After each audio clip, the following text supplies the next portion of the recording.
다중상속에 대해서 살펴보겠습니다. 다중상속은 클래스가 2개 이상의 슈퍼 클래스로부터 상속을 받는 것을 의미합니다.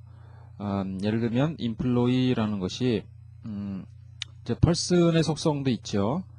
그렇지만 Java의 속성도 있습니다. Java라는 클래스가 미리 정의되었을 때 우리가 이렇게 person, job 이렇게 써주게 되면 이 2개의 클래스로부터 상속을 받게끔 되어 있습니다. 이거 얼마든지 더 써줄 수 있겠죠. 그 초기화 함수 부분에 보면 그러니까 포지션하고 이제 셀러리라는 것을 요 속성이 이제 job이라는 클래스에 들어가 있다고 보는 것이죠. 그래서 person의 name하고 phone을 초기화하기 위해서 person을 호출하고요. 그 다음에 포지션하고 셀러리를 초기화하기 위해서 우리가 job을 호출을 하고 있습니다. 한번 실제 코드를 한번 살펴보죠. person은 아까 살펴본 내용하고 동의를 하고요. job이라는 것은 이제 포지션하고 셀러리를 가지고 있고 인스턴스 멤버로 설정을 하죠. 그 다음에 REPR이라는 것을 가지고 있고요. 그래서 employee는 지금 이렇게 2개의 슈퍼 클래스를 호출하면서 이렇게 생성자를 확장하고 있습니다. raise salary라는 메서드가 있는데 이것은 이제 월급을 올리는 거죠. 그래서 얼마의 비율로 올리느냐 하는 것을 여기서 결정을 하게끔 돼 있고요. 그 다음에 REPR 출력할 때 이제 person의 정보와 job의 정보를 이렇게 함께 출력하도록끔 하고 있습니다. 그래서 원래 이제 person이라는 클래스가 있고 또 job이라는 클래스가 있는데 이게 2개의 속성을 합쳐서 우리가 하나의 employee라는 그 클래스를 설계한 이그젬플이 되겠습니다. 실행 예는 다음과 같죠. employee의 이제 이름하고 제 직업에 대한 정보를 넘겨주면 그 이제 메서드를 이렇게 호출할 수가 있습니다. 프린트를 하게 되면 그런 정보들이 출력이 되겠죠. 자, 이것이 출력 결과가 되겠습니다.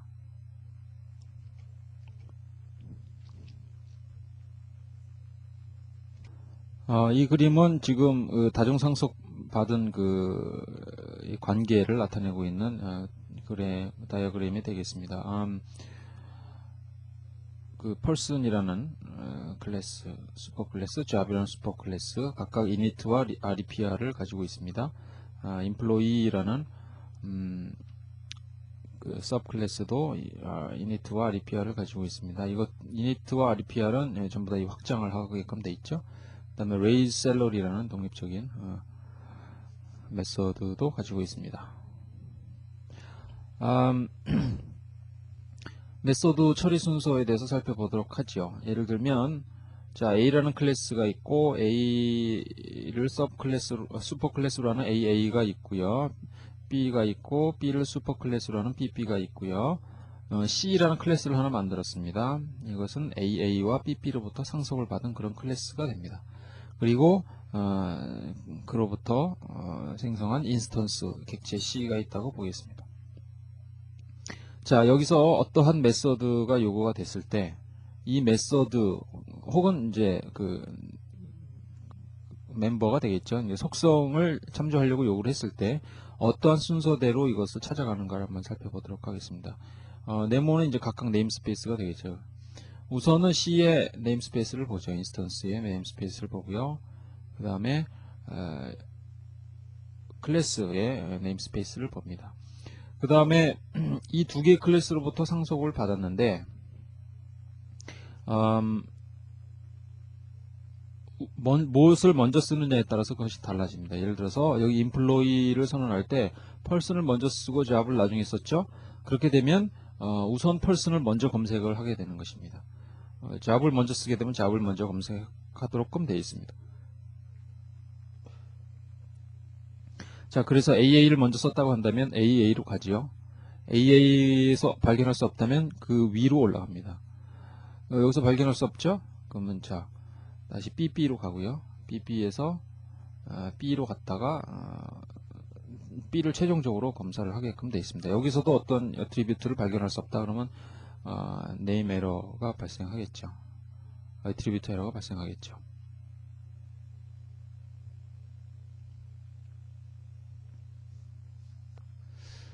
아, 그런데 다이아몬드형 다중상속인 경우에는 좀 조심을 해야 됩니다. 그러니까 A라는 클래스로부터 B, C가 파생이 되었고요. B, C로부터 상속받은 D라는 클래스를 만들었다고 하면, 자, 우리가 D에 혹은 D에서 로 만들어진 어떤 인스턴스로의 어떤 어트리뷰트를 참조하려고 한다면 우선 여기를 참조하겠죠. 그 다음에 D를 참조하겠죠.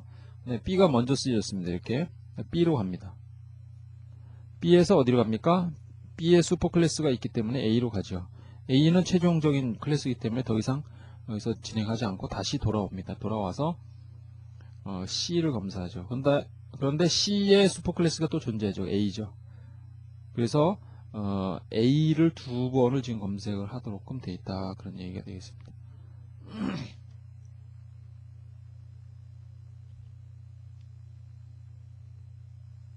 근데 이러한 그 검색 방법이 좀 문제가 될 수도 있습니다. 왜냐하면 우리가 특별히 이런 순서대로 요구하니까 D를 처리하고 B를 처리하고 C를 처리하고 그 다음에 A를 처리하도록끔 하는 어떤 특별히 정해진 순서대로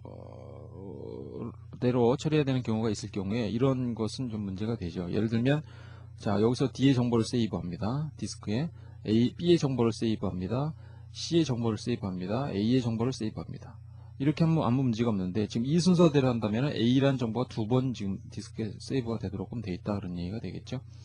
그래서 이 문제를 해결하기 위해서 우리가 쓰는 방법은 그 메소드 처리 순서를 파이썬 2.2에서는 그것을 해결했습니다. 그러니까 최상위의 오브젝트 클래스가 오브젝트로부터 상속을 받았을 경우에는 검색 순서가 다음과 같이 달라집니다. 우선 D를 찾고요. B를 찾고 C를 찾고 A를 찾고 이런 순서대로 나가죠. 그러니까 A가 두 번 중복되지 않습니다. 이러한 순서는 어떻게 얻어지는 것이냐 하면요. 이 앞에서 중복되는 것이 있다면 나중에 것을 놔두고 우선 앞에 것을 삭제하는 해서 얻어지는 그런 순서가 되겠습니다. 파이썬에서는 최상위 클래스가 오브젝트로부터 상속받았을 때 이러한 방법으로 해결할 수 있도록끔 합니다. 그것이 바로 MRO라고 합니다. 메소드 레졸루션 오더라고 합니다. 가상함수 virtual function은 메소드의 호출이 참조되는 클래스 인스턴스에 따라서 동적으로 결정되는 그런 함수를 얘기를 합니다. 구체적인 것은 지금 다음에 예를 통해서 설명을 드리겠고요. 파이썬 클래스의 모든 메소드는 다 가상 메소드가 되겠습니다.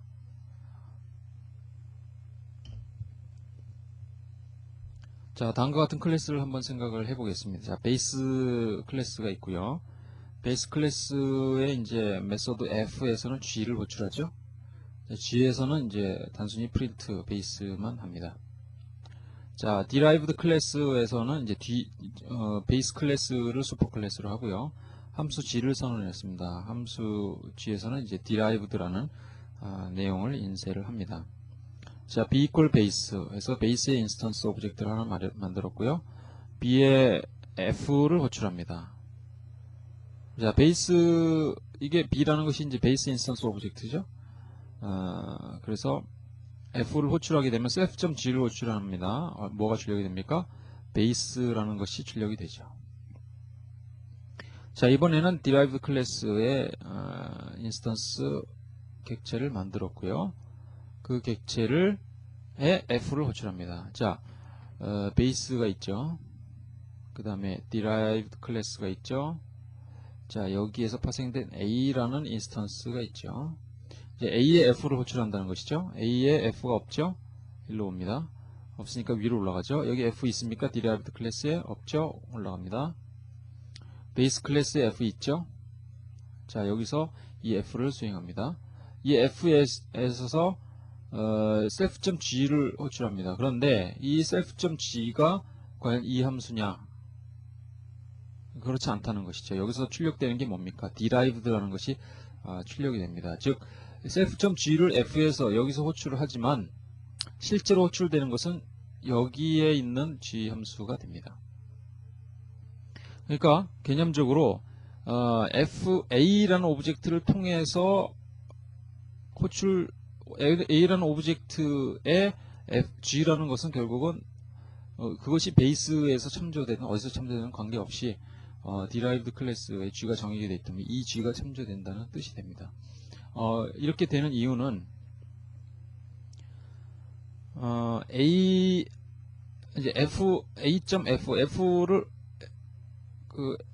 찾는데 어디서 찾습니까? A에서 우선 찾죠.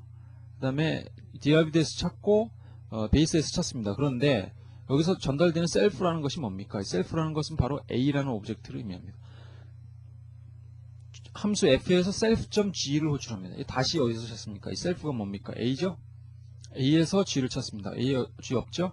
그 다음에 derived에서 G를 찾습니다. 여기에서 발견되었습니다. 따라서 derived 클래스의 G 함수를 메서드를 호출하게 된다는 뜻이 됩니다. 스태틱한 언어, 다른 스태틱한 언어들은 어떻게 됩니까? 그러니까 F의 이 G 함수가 사실은 스태틱한 언어들은 이걸로 고정이 되어 있거든요. 그래서 A 클래스가 뭐든지 상관없이 밑에 이것을 선언해 놨든지 말든지 상관없이 이거 함수를 호출하게 되어 있죠. 그래서 이런 것을 방지하기 위해서 버추얼하는 것을 선언하기도 하고요. 그러는데 파이썬은 이 전체가 다 가상함수로서 되어 있습니다. 그래서 실제적으로 호출되는 메서드, 이것은 이 오브젝트가 실제로 가지고 있는 메서드가 되어 있습니다. 이 오브젝트란 반드시 베이스 오브젝트라고는 얘기할 수가 없죠. 지금 이 현재 이 시점에 있어서는 derived 클래스의 오브젝트라고 인스턴스 오브젝트이기 때문에 G는 여기 있는 G가 호출이 됩니다. 자, 이번에는 상속의 예로서 명령어 해석기를 한번 설계해 보도록 하겠습니다. 사실 명령어 해석기를 만들려면 굉장히 많은 작업을 해야 하죠. 그러나 파이썬 그 표준 라이브러리에 커맨드라는 모듈을 제공하고요. 그 안에 커맨드라는 클래스를 하나 제공합니다. 이 클래스가 대부분의 그 허드렛 일을 다 처리를 해주고요. 우리는 단순히 필요한 명령만 정의해서 사용할 수 있도록끔 하고 있습니다. 그래서 이 클래스에서 상속을 받아서 우리가 쉽게 명령 해석기를 설계할 수가 있습니다. 필요한 내용들을 살펴보도록 하겠습니다. 우선 이것을 슈퍼 클래스로 하는 서브 클래스를 하나 만들어야 되겠죠. 이름은 여러분이 정하시면 되겠고요. 그 다음에 슈퍼 클래스의 생성자 루틴, 이니트 루틴을 수행을 하고요. 그 다음에 프롬프트 모양을 정의를 해주고요. 그 다음에 나머지 필요한 명령에 관련된 이제 멤버와 메서드를 정의를 하시면 되겠습니다. 명령어를 명령어 메서드는 이제 do하고 명령어로 됩니다. 예를 들어서 내가 show라는 명령어를 만들고 싶다 그러면 메서드 이름이 doshow가 된다는 얘기가 되겠습니다. 도움말에 관련된 메서드는 이제 help 명령어 이렇게 나옵니다. help show 하게 되면 이 메서드는 그 show라의 도움말이 필요로 할 때 자동적으로 호출되도록끔 되어 있습니다. 자, 그래서 이렇게 클래스를 만들었으면 그 클래스를 이제 그 명령 해석기를 실행해야 되겠죠. 그럼 커맨드 루프라는 메서드를 실행하게 되면 우리가 설계한 이 커맨드 명령어 해석기를 우리가 실행할 수 있게 됩니다. 예를 한번 보도록 하겠습니다. 임포트 커맨드를 먼저 했죠. 그리고 이 커맨드 여기 대문자입니다. 상속받은 클래스를 여기서 하나 정의를 하죠. 그리고 여기에 이제 여러 가지 메서드를 쓰는데요. 우선 생성자를 써야 되겠죠. 생성자의 그 커맨드의 생성자를 우선 호출을 해 주어야 하고요. 여기에서 여러 가지 설정, 초기화 작업을 하기 때문에 이걸 우선 처리를 해 주고요. 그 다음에 프롬프트, 명령 입력 받기 전에 왼쪽에 나오는 문자가 되겠죠. 프롬프트를 이렇게 설정을 해 줍니다. 그리고 나머지는 이제 필요한 멤버를 여러분이 여기다 정해 주시면 되겠어요. 여러 가지 작업에 필요한 멤버가 되겠습니다. 그리고 나머지 메소드들은 아까 그 명령 또는 도움말의 규칙에 의해서 만들어진 그런 메소드들이 되겠죠. do add라는 것은 어떤 명령을 추가하겠다는 뜻입니까? add라는 명령을 추가하겠다는 뜻입니다. 그 다음에 help add는 add라는 도움말을 얻기 위해서 정의하는 그런 메소드가 되겠고요. show 명령어가 있고요. EOF는 이제 컨트롤 D 혹은 컨트롤 Z, 도스나 윈도우즈에서는 컨트롤 Z가 되겠죠. 그러면 end file 키가 됩니다. 더 이상 입력이 없다라는 것을 의미한다는 것이죠. 이럴 때 이제 호출되는 메소드가 되겠습니다. 종료를 하면 되겠죠. 자, 이런 클래스가 정의가 되어 있을 때 우리는 여기 이 클래스의 인스턴스 오브젝트를 만들고 커맨드 루프를 하게 되면 나머지는 자동으로 알아서 처리가 된다, 그런 얘기가 되겠습니다. 자, 실행 예를 한번 보도록 하겠습니다. 여기 클래스가 설명드린 클래스 그대로 정의가 되어 있고요. 명령들이 어떤 일을 하는가 한번 간단히 살펴보고 실행을 해보도록 하겠습니다. 우선 add라고 하는 것은 여기 리스트에 그 데이터, 여기 전달된 데이터를 추가하는 것이 됩니다. 이 전달된 데이터라는 것은 add 명령 다음에 추가될 명령이 되겠습니다. 조금 이따 사용 예를 보여드리고요. 그 전달된 데이터가 참이고 거짓이 아니고 데이터가 존재하고요. 그 다음에 x가, 이것은 뭐 필요에 따라 없애도 무방하겠습니다. x가 중요한 것은 이거죠. self.list에 있지 않으면 추가하고 있으면 추가하지 않겠다는 뜻이 되겠습니다. add에 대한 help를 요구를 하면 help for add라는 단순한 문자열을 지금 출력하도록 했습니다. show라고 하게 되면 자, 리스트 정보를 self.list 값을 출력하도록 했고요. help.show도 마찬가지로 help for show라는 메시지가 출력이 되도록 되어 있습니다. 자, 이것도 마찬가지고요. 한번 실행을 해보도록 하겠습니다. 자, 이렇게 프롬프트가 나왔죠. 이 프롬프트는 self.prompt equal 요거에 의해서 지정된 그 모양이 되겠습니다. 우선 help라고 하게 되면 이제 명령어들, 다큐멘트가 된 명령어들과 다큐멘트 되지 않은 명령어들을 이렇게 표시를 하고 있습니다. 자, show를 먼저 한번 해볼까요? show를 하게 되면 현재는 아무런 값도 리스트가 가지고 있지 않죠. 이제 아무것도 데이터가 없다 이런 걸 보여주게 되죠. add apple show. 자, 애플이 추가됐죠. add orange show. 자, 이런 식으로 우리가 쭉 작업을 해 나가실 수가 있습니다. help add 하게 되면 help for add라는 메시지가 출력이 될 거고요. help show 하게 되면 help for show라는 메시지가 출력이 되겠죠.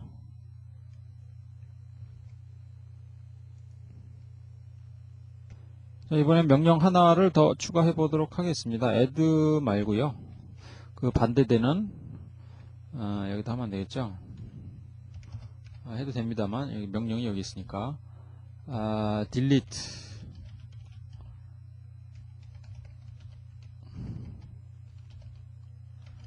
x를 한번 해보겠습니다. delete라고 하면 리스트에서 x라는 항목을 제거하는 거죠. 자, 이렇게 됐습니다. 자, 한번 다시 실행을 해보죠. 자, add apple show add apple 한 번 더 합니다. 두 번 들어갈까요? 그렇지 않죠. 한 번밖에 안 들어가죠. 이미 등록된 내용은 한 번밖에 들어가지 않습니다. add orange show add grape show delete orange를 한번 해보죠. show. 자, 이런 식으로 우리가 단순히 하나의 특정한 이름을 갖는 메소드를 추가함으로써 우리가 이렇게 자유롭게 명령어 인터프리터를 만들어낼 수가 있습니다. 클래스에서 이제 상속 관계에 있는 그 어떤 정보를 알아내는 몇 가지 내용들을 살펴보도록 하겠습니다. 우선 isInstance라는 함수가 있습니다. 이것은 어떤 객체가 어떤 클래스에 속해 있는지 안 있는지 확인하는 것입니다. 예를 들면 여기 P라는 아까 E라는 게 있었죠? 그 다음에 P라는 것도 있었죠? 자, 이것이 예를 들어서 isInstance 이렇게 팁이 나오는데 하나는 먼저 게 이제 오브젝트가 되겠고 인스턴스 오브젝트가 되겠고요. 두 번째가 그 클래스나 타입이나 튜플이나 뭐 이런 것들이 되어 있습니다. 그래서 P가 person 클래스에 속하느냐라고 물어보는 것이 되겠죠. 이건 참이 되겠고요. P가 employee에 속하느냐 아니라고 나오죠. 거짓이라고 나옵니다. 그 다음에 E가 person에 속하느냐 이렇게 E가 employee에 속하느냐 물어볼 수 있죠.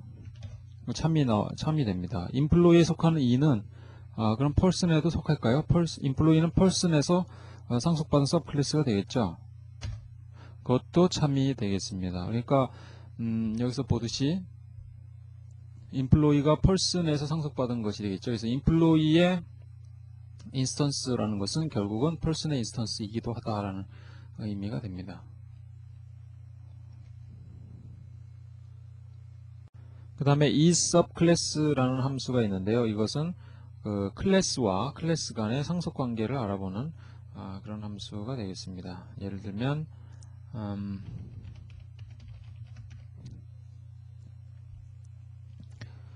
employee가 person의 subclass에 있느냐? 참이죠. 그 반대는 거짓이 돼야 되겠죠. 예. 또 그 클래스 A가 있고요, 클래스 B가 있고요, 또 클래스 C가 있을 때 클래스 C는 B의 서브클래스이기도 하지만 A의 서브클래스이기도 하죠. 그런 관계를 나타내 줍니다. 그 다음에 베이시스는 슈퍼클래스의 목록을 얻어냅니다.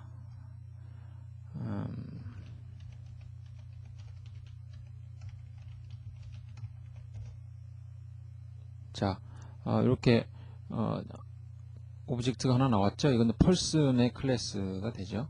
만약에 두 개 이상으로부터 상속을 받았다면, 다중 상속을 받았다면 그 목록이 여기 이렇게 쭉 나오게끔 되어 있습니다.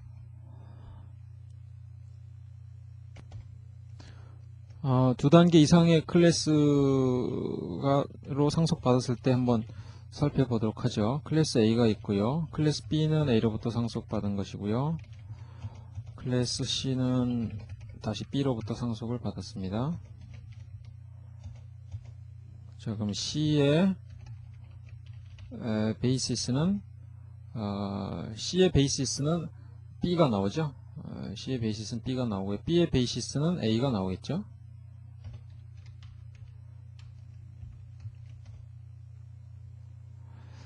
그런데 클래스 D가 있고요. 클래스 D는 C와 B로부터 이렇게 상속을 받았다고 합시다. 그러면 D의 베이시스는 뭐가 됩니까? C와 B가 되는 거죠. C와 B.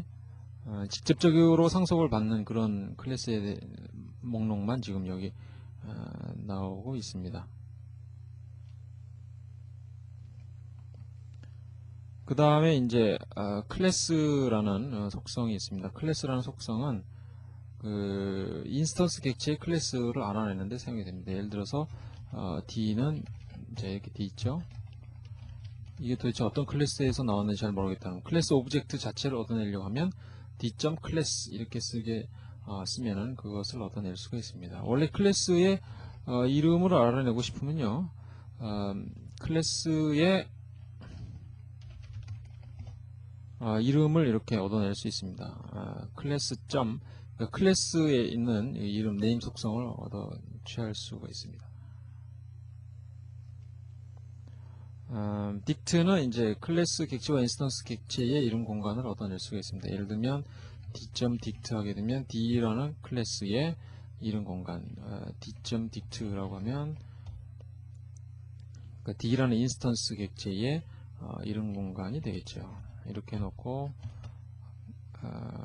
사전을 얻으면 이렇게 심볼 테이블을 얻을 수 있죠.